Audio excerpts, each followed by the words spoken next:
Vaovao hafa tanteraka kosa indray indry farana ny fijidihana izay nataon'ny administrateur'ny OIF eto amintsika amin'ny ankapobeny naneho ny fahavononany anampy Madagasikara amin'ny lafiny maro ity fikambanana ity ary isan'ny nambarany moa fa dia tombony ho an'i Madagasikara ny mety andraisantsika ny fihaonana tampony firenena mampiasa ny ampahana manontolo ny teny frantsay amin'ny taona 2012.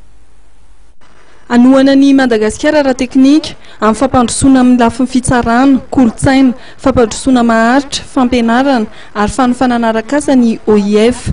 Io no anisan'ny fantatra taorian'ny fandalovana Andriamatoa Clément Duhem, administrateur an'ity fikambanana iraisam-pirenena ity.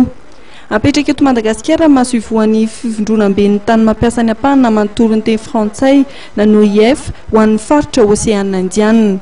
Izany no atao dia entina hanoanana amin'ny fiara-miasa miaraka amin'ny OIF.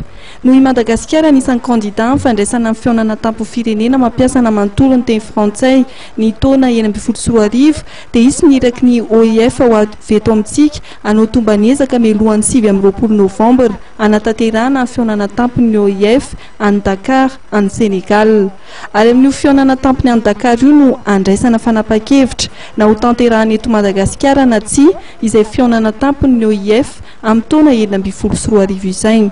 Fantatra ihany koa taorian'ny fitsidihan'Andriamatoa Clément Duhem ny fitoerana CMDLAC eto Antananarivo sy ny CLAC tao Kadindrandrina fa hanavao ny fampitaovana sy ny fitoerana ara-kolotsaina CLAC 2020 manonerana ny nosy ny OIF. Ankoatr'izay dia fitoerana famakiam-boky CLAC enina no sokafana ao anatin'ny fandarana asan'ny OIF ny taona 2013 hatramin'ny taona 2013.